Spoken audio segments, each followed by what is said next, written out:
millions of people from Florida, South Carolina, and Georgia, many of them coming to North Carolina. And tonight, CBS North Carolina's AJ Janville caught up with many of those coming into central North Carolina. Whether they were leaving Florida or leaving the South Carolina coast, the people we spoke to today all ended up right here on 95. Some of them tell me they were leaving vacations behind. Others say they were leaving their homes. But they tell me regardless of what they were leaving, they would rather be safe than sorry. Getting out of that storm. As the wind was picking up in South Carolina, cars were hitting 95 heading north, trying to get away from Hurricane Matthew. John DiMartino lives in Myrtle Beach. He tells me he learned his lesson about disregarding evacuation warnings during the last hurricane. When they say there's nobody to help you, that's the truth. And while DiMartino was leaving home in Myrtle, Lynn and Ellsworth Moore were delayed getting there. Well, we were on our way down for 2 weeks to spend some time with their daughter. But then, of course, the storm kept progressively getting worse. Instead, they tell me their daughter is now on her way from Myrtle Beach to meet them inland at the south of the border motel near the North Carolina-South Carolina state line. We're not hard up for a place to stay. We're pretty fortunate, really. Not everyone was so lucky. Where are you going? Because Columbia, it was all packed. Florence, we were going to Florence, but everything was packed. Andrea Chavez had driven hours from Georgetown County, which is south of Myrtle Beach in South Carolina, to this rest stop in North Carolina. Her family, which included 2 younger brothers, 2 dogs, her mom and dad, and 2 trucks full of supplies, were on their way to Raleigh. The closest place, Chavez tells me, they could find a hotel. She says leaving home and the long trip to North Carolina is worth it. Our lives are worth more than staying there. And for a lot of those people that I spoke to today, it's now a waiting game to see exactly how and where Hurricane Matthew will hit and when they can return to their homes. Reporting here off of 95 in North Carolina, I'm AJ Janville for CBS North Carolina. Stranded tonight at a gas station that's out of power. We're here at this gas station in Benson, right off of 40, and you can see that there are people just sitting and waiting. These people have been here for hours. They tell us that they were on 40, and when the roads flooded, they had to find somewhere to go. This gas station was the only place available, and they tell me they have no idea how long they're going to be here. Pray everything work out. Could be a while, I guess. Not even a boat can take us back home. Early in the afternoon Saturday, Interstate 40 flooded, forcing people to seek higher ground. Many of them ended up at this gas station. We about to stack up on some food. Okay. Buy some food and just pray. Yeah, that's all we can do. There's nothing much we can't, we're limited. However, it wasn't as easy as that. The power was out, and people were forced to use their cell phones to search the aisles for groceries. And then paying was a whole nother issue. You can't pay with a card. Nope, because the lights are out. The power's out. They won't take a card if the power's out. And with the power surging on and off, Brandon Hampton was forced to use archaic means to check out people that did have cash. We use this little scanner right here to check the prices, just in case we don't know what the price is. And then we just use a calculator to multiply and add the tax and everything and give them their change. Hampton wasn't even supposed to work Saturday. He came in for groceries himself, saw his coworkers needed help, and decided to get behind the register. But unlike most people, Hampton wasn't stranded at the station because of the floods. Can you get home? Yeah, I live right down the street. I can get home. Okay. But I don't know when I'll be home. And later he took on another job, taking food orders from firefighters and customers as the employees at the Grill on the Hill fed everyone stuck at the gas station for free. And again, you see a lot of people just kind of sitting and waiting, and that's all they really can do. Fire officials were here. There's some right over here on my shoulder, and what they say is that a shelter is being put together for the people that are here, but as of right now, the roads are too dangerous to get to that shelter, so these people might be stuck here for hours. We're going to be out here as well, keeping you guys up to date on this storm. Reporting here in Benson, I'm AJ Janville for CBS North Carolina. Dozens of people out of their homes. Now tonight, our AJ Janville caught up with some people as they packed up their lives.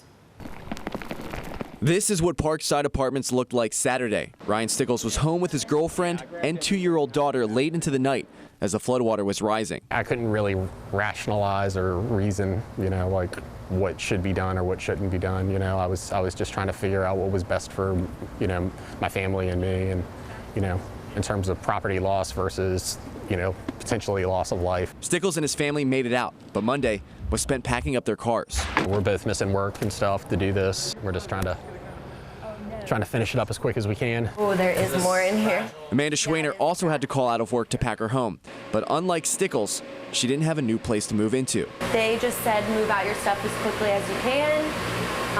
So I'm literally just getting the last of my things, moving it out, and then never coming back. Luckily for Schwaner, her brother was helping her move out what wasn't destroyed by the floodwaters. This is a sectional couch that's gone, the coffee table's gone, the rug's gone. It's all pretty much ruined. Schwaner had renter's insurance, but flooding was not covered, so a lot of this is gone forever. But Schwaner is still keeping a positive attitude. Got to see the silver lining. I was gonna have to move out eventually. Many people were left with the same fate. The parking lot of Parkside looked like a move-out day at a college, with families helping loved ones throw away destroyed belongings and pack up anything salvageable, and find new places to live. Reporting in Raleigh, AJ. And the dam we've been watching all day, the Woodlake Dam in Moore County. Officials say the hole has grown and the aftermath could be catastrophic if people do not follow evacuation orders. CBS North Carolina's AJ Janeville has the very latest from Moore County. The actual dam's only about 500 yards over my shoulder here, and that's why roads like this one here behind me are closed. The goal is to keep anyone coming down this road, and I've seen a few just standing out here, away from dangerous areas that could be affected if this dam were to break. But the people who live on the other side of these road closures essentially had to leave everything behind when they evacuated. Road closures throughout Moore County meant many people couldn't get home. Bill Nunn was one of them. He was forced to evacuate his home earlier this week. I had to be boated out. Because of that, he left a lot behind and was waiting on a sheriff to escort him to his house. I'm running out of daylight and I need to get down there. Patrick Brock was also forced to evacuate from his house fast. I grabbed the wife and the kids, loaded in the truck, and we just left. However, in racing out of his home, he left behind his family's 4 dogs. When I spoke to him, Brock was telling me he was waiting to see if they would let him go back and get them. Listen, I'm in a low area, so if I don't get to go, I understand. But luck was on Brock's side. What's the word? You good? Way it is now for where you're at. Okay. You can go in, but you can't have to come right back. Driving past the boundaries, you could still see the effects left behind from Hurricane Matthew. One neighborhood was still completely flooded. Brock says he worked his whole life in fire rescue and law enforcement, and was prepared to break the bad news to his family about not being allowed to get his dogs. I was not expecting it in the least, but I'm glad that I can. I've got two kids that are worried to death about their pets. When Brock finally got to his house, the dogs were just as excited to see Brock as he was to get them home. And one wasn't able to walk out on its own.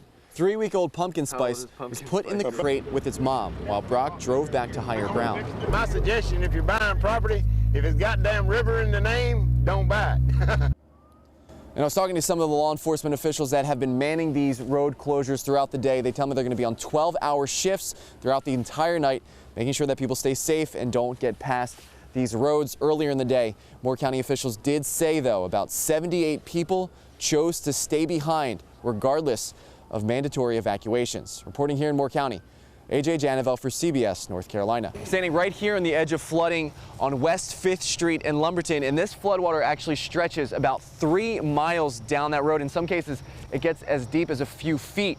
And in that stretch of 3 miles of flooding, there's hundreds of people whose lives have been destroyed by this water.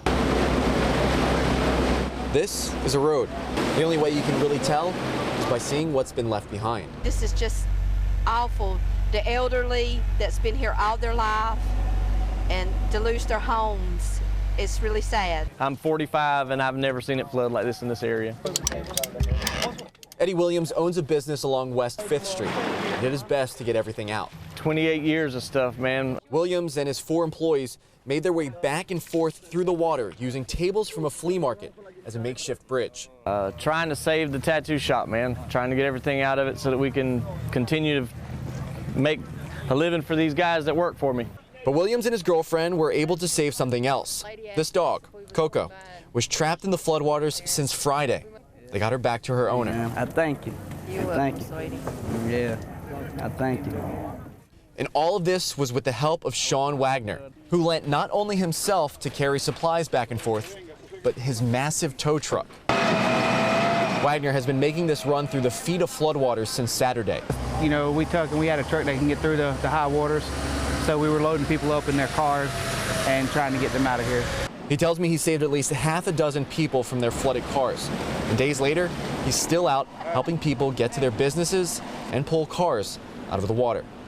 I also spoke to law enforcement and officials today who were also on these waters out saving people. I spoke to a crew out of Charlotte who was working with a Swift Water crew. They tell me they're going to be back out here Thursday morning around 7 in the morning. And if they need be, head back out on these floodwaters. Reporting here in Lumberton, AJ Janovo for CBS North Carolina. Forced to evacuate their house during Hurricane Matthew, one Raleigh couple returned to find their home broken into. And what makes this even worse, it happened just days before the young couple was set to get married. CBS North Carolina's AJ Janovo sat down with them today and found out how the community has come together at a time they need it the most.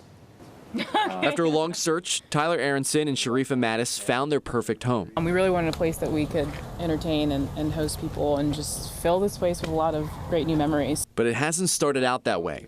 First, this massive tree crashed during Hurricane Matthew, destroying their backyard. Yeah, we felt lucky to be. We felt actually lucky. Yeah. We actually laughed a little bit. We stood on the patio and laughed because we just couldn't figure out how the tree didn't fall on the house. With transformers exploding around their home and exposed wires throughout their yard from the tree, they didn't want to press their luck and locked up, leaving their new home to stay with their family. But their luck did run out.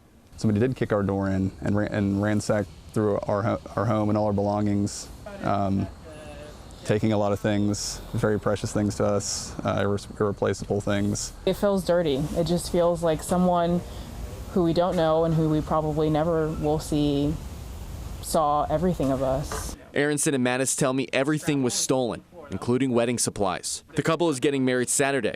They tell me they never considered changing the date. I need a hug. Yeah. And family and friends are helping make sure their wedding is just as amazing as it would have been before thieves broke into their house. The support from the community is like unreal. Like if I tried to explain it, I really couldn't and haven't been able to put it into words because, you know, I feel like we're made more than whole again already. Thousands of dollars have already been raised in donations, including these new wedding shoes, an exact replica of what was stolen, and wedding party supplies are continuing to come in. Reporting in Raleigh, AJ Janovo for CBS North Carolina. A bright spot in all of this. Again, they are still getting married this Saturday. A GoFundMe page has raised more than $3,000 for the couple in just 2 days. If you'd like to help, we've linked to it on WNCN.com.